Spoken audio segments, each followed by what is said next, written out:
Là où le Christ s'est préparé à sa mission. C'est 40 jours de désert.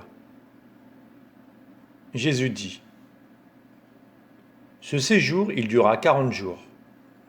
C'était encore l'hiver sur ces pentes, et je n'avais pas de nourriture. Mais alors, c'était un vent sec qui descendait de la cime en brûlant les poumons, et s'élevait de la plaine chargé de la poussière du désert qui desséchait.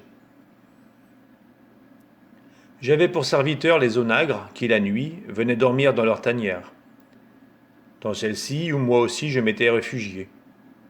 J'avais à mon service les aigles qui me disaient « Il fait jour », avec leurs cris sauvages quand ils partaient en chasse. J'avais pour amis les petits lièvres qui venaient brouter les herbes sauvages, pour ainsi dire à mes pieds. Ma nourriture et ma boisson, c'était ce qui est nourriture et boisson pour les fleurs sauvages, la rosée de la nuit, la lumière du soleil, rien d'autre. Pour bien me préparer à ma mission. Les choses bien préparées réussissent bien. Et mon affaire n'était pas la petite, l'inutile affaire de me mettre en lumière, moi, serviteur du Seigneur, mais de faire comprendre aux hommes ce qu'est le Seigneur, et par le moyen de cette compréhension, de le faire aimer en esprit de vérité. Misérable serviteur du Seigneur qui pense à son triomphe, et non à celui de Dieu, qui cherche à en tirer profit, qui songe à s'élever sur un trône fabriqué. Oh, fabriqué avec les intérêts de Dieu, avilis jusqu'à traîner par terre, eux qui sont des intérêts célestes. Ce n'est plus un serviteur, celui-là, même s'il en a l'aspect extérieur. C'est un marchand, un trafiquant, un être faux qui se trompe lui-même, qui trompe les hommes et voudrait tromper Dieu. Un malheureux qui se prend pour un prince et qui est un esclave. Esclave du démon son roi et son maître de mensonges. Ici, dans cette tanière, le Christ, pendant un grand nombre de jours, a vécu de mortification et de prière pour se préparer à sa mission. Pouvais-je trouver un rabbi qui m'en dit davantage de ce que me disait la puissance et la sagesse de Dieu? Et pouvais-je, moi, Verbe éternel du Père, qui était de quand le Père créa l'homme et qui sait par quel esprit immortel il est animé, et de quelle capacité de libre jugement le Créateur l'a doté? Pouvais-je aller chercher science et compréhension chez des gens qui nient l'immortalité de l'âme, en niant la résurrection finale, qui nient le libre arbitre de l'homme en renvoyant dos à dos vertu et vice? Actions saintes et mauvaises réglées par une destinée qu'ils disent fatale et invincible? Ah non, vous avez une destinée, oui, vous l'avez. Dans l'Esprit de Dieu qui vous a créé, il existe pour vous une destinée. Le Père la désire pour vous, et c'est une destinée d'amour, de paix, de gloire. La sainteté qui fait de vous ses fils. Tel est le destin qui, présent à la pensée divine au moment où, avec de la boue, fut fait Adam, sera présent jusqu'à la création de la dernière âme humaine.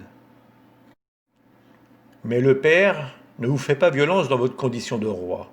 Le roi, s'il est prisonnier, n'est plus roi, il est déchu. Vous êtes roi parce que vous êtes libre dans votre petit royaume individuel, dans votre moi. En lui, vous pouvez faire ce que vous voulez, comme vous voulez. En face, et aux frontières de votre petit royaume, vous avez un roi, ami et deux puissances ennemies. L'ami vous montre les règles qu'il a faites pour rendre heureux ceux qui sont à lui. Il vous les montre. Il vous dit, les voilà, avec elles est assurée l'éternelle victoire. Il vous les montre, lui, le sage et le saint, pour que vous puissiez, si vous le voulez, les mettre en pratique et en tirer une gloire éternelle. Les deux puissances ennemies sont Satan et la chair. Sous le nom de chair, je mets la vôtre et celle du monde, c'est-à-dire les pompes et les séductions du monde, c'est-à-dire la richesse, les fêtes, les honneurs, les puissances qui viennent du monde et qui s'y trouvent et qu'on n'acquiert pas toujours honnêtement, et dont on sait encore moins user honnêtement si l'homme y parvient par suite d'un ensemble de circonstances. Satan, maître de la chair et du monde, s'adresse à nous par lui-même et par la chair. Lui aussi a ses règles. Oh, s'il en a. Et puisque le moi est entouré de chair et que la chair recherche la chair, comme les parcelles de fer se dirigent vers l'aimant, et parce que le chant du séducteur est plus doux que les roulades du rossignol énamouré au clair de lune dans le parfum de la roseraie, il est plus facile d'aller vers ces règles, de se soumettre à ces puissances, de leur dire Je vous tiens pour des amis, entrez. Entrez. Avez-vous jamais vu un allié qui reste toujours honnête, sans demander le 100 pour 1 pour l'aide qu'il apporte? Ainsi font-elles. Elles entrent, elles deviennent maîtresses. Maîtresses? Non. Tyranniques. Elles vous arrachent aux hommes au banc de galériens, elles vous y enchaînent, elles ne vous laissent plus dégager le cou de leurs joues, et leur fouet vous laisse des traces sanglantes si vous cherchez à leur échapper. Oh, se faire frapper jusqu'à en devenir une masse de chair broyée, devenue inutilisable au point que leurs pieds cruels la repoussent, ou mourir sous les coups. Si vous savez vous donner ce martyr, voilà alors que passe la miséricorde. L'unique qui puisse encore avoir pitié de cette répugnante misère pour laquelle le monde, un des deux maîtres éprouve du dégoût et sur laquelle l'autre maître, Satan, décoche ses flèches vengeresse. Et la miséricorde, l'unique qui passe auprès, se penche, l'accueille, la soigne, guérit et lui dit « Viens, ne crains pas, ne te regarde pas. Tes plaies ne sont plus que des cicatrices, mais tellement innombrables qu'elles te feraient horreur, tellement elles te défigurent. Mais moi, ce n'est pas elle que je regarde ta volonté. À cause de cette bonne volonté, tu es ainsi marqué d'un signe. À cause de ce signe, je te dis, je t'aime, viens avec moi. Et elle la porte dans son royaume. Alors vous comprenez que miséricorde et amitié royale sont une même personne. Vous retrouvez les règles que lui vous avait montrées et que vous n'aviez pas voulu suivre. Maintenant, vous en avez la volonté. Et arrivez à paix de la conscience d'abord, à la paix de Dieu ensuite. Dites-moi alors, est-ce que cette destinée était imposée par un seul à tous, ou si personnellement chacun l'a voulu pour lui-même? Simon avait dit, c'est chacun qui l'a voulu. Il a bien jugé, Simon. Pouvais-je, moi, aller trouver ceux qui nient la bienheureuse résurrection et le don de Dieu pour former? C'est ici que je suis venu. J'ai pris mon âme de fils l'homme et me la suis travaillée par les ultimes touches, donnant le travail de 30 années d'anéantissement et de préparation pour aborder avec perfection mon ministère. Il n'y a que la pénitence qui puisse venir à bout d'arracher les âmes à Satan. Pas tant avec les paroles qu'avec le sacrifice. Les paroles. Le vacarme satanique empêche qu'on les écoute. Les âmes qui sont la proie de l'ennemi sont emportées dans un tourbillon de voix infernale. Écoutez, il y eut une fois quelqu'un, un homme qui me demanda si je n'avais jamais été tenté, qui me demanda si je n'avais jamais péché, qui me demanda si au cours de la tentation, je n'avais jamais cédé, et qui fut stupéfait de ce que moi, le Messie, j'eus demandé, pour résister, l'aide du Père en disant « Père, ne m'induis pas en tentation ». Après le baptême, j'étais pur, mais on ne l'est jamais suffisamment par rapport au Très-Haut, et l'humilité de dire « Je suis un homme pécheur » est déjà un baptême qui purifie le cœur.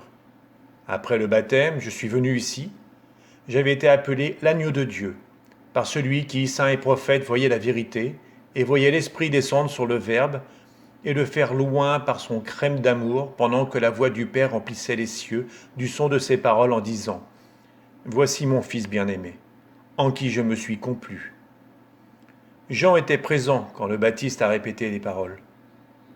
Après le baptême, bien que pur par nature et pur par ma personnalité, je voulus me préparer, et comme je l'ai dit à Judas, « Oui, Judas, regarde-moi.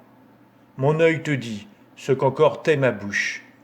Regarde-moi, Judas, regarde ton maître, qui n'a pas eu conscience d'être supérieur à l'homme du fait qu'il était le Messie, et qui, même sachant qu'il était l'homme, a voulu l'être en tout, sauf dans la condescendance au mal. Voilà, c'est ainsi. »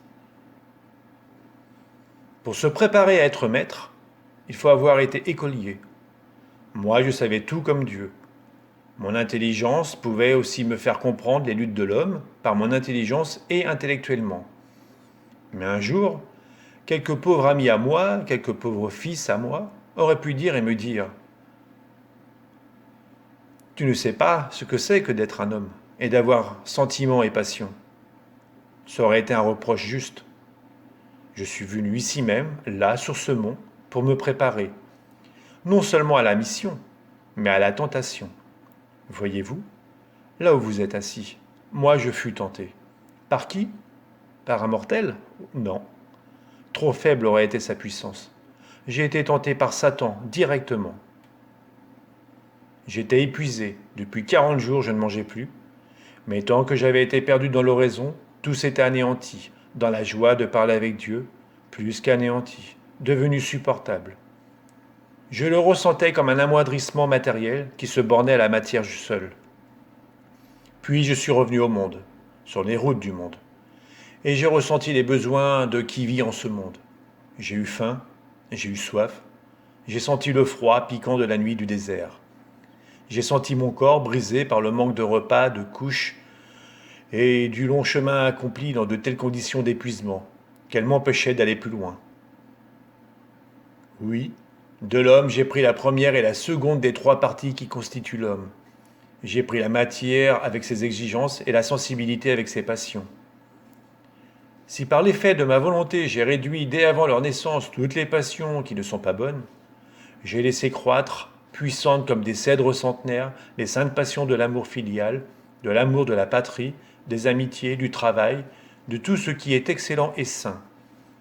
Et ici, j'ai senti la nostalgie de la maman lointaine. J'ai ressenti le besoin de ses soins sur ma fragilité d'homme. Ici, j'ai senti se renouveler la souffrance de m'être séparé de l'unique qui m'aima parfaitement.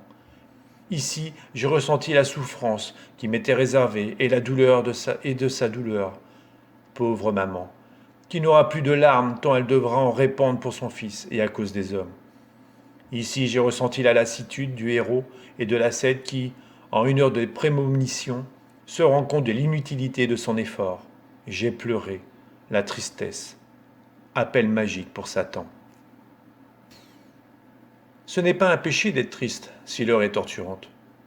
C'est péché de s'abandonner à la tristesse et de tomber dans l'inertie ou le désespoir. Mais Satan s'amène tout de suite quand il voit quelqu'un qui tombe dans la langueur spirituelle. Il est venu en habit de voyageur serviable. Il prend toujours un aspect sympathique. J'avais faim, et j'avais mes 30 ans dans le sang.